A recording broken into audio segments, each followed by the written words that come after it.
ये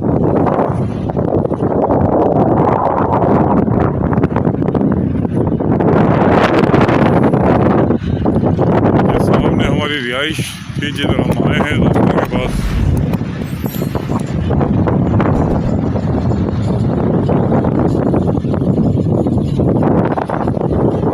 ये समंदर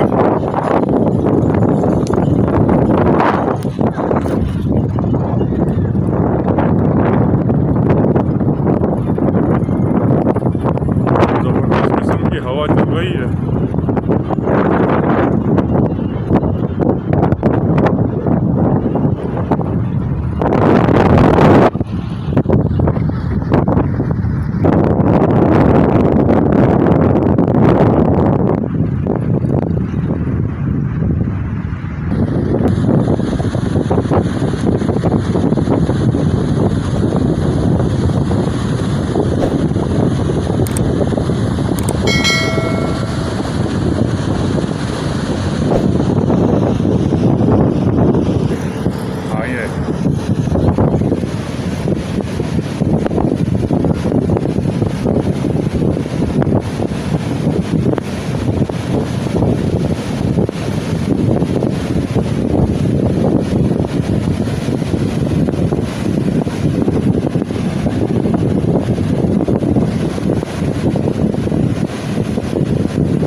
ये ताज़ा तरीन मनाजिर हैं आज के, जो कि आज अल्हम्दुलिल्लाह मंगल का दिन है और शाम के 5 बजे सीवियों की इतनी बुरी हालत है जिसका इंतहा नहीं।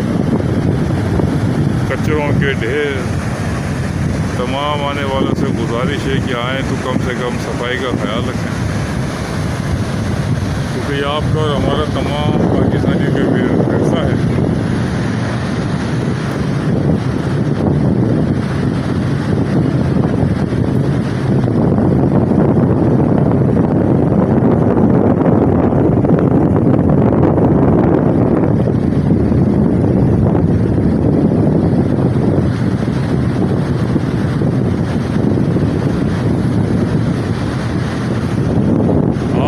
कीमती राय से हमें आगाह भी करें, हमारे चैनल को सब्सक्राइब भी करें, लाइक भी करें और मैसेज के ज़रिए हमें इन्फॉर्म करें हमारी कभी कोताहियाँ, तो हम उसकी इस्लाह करने की कोशिश करेंगे। अल्लाह हाफ़िज़।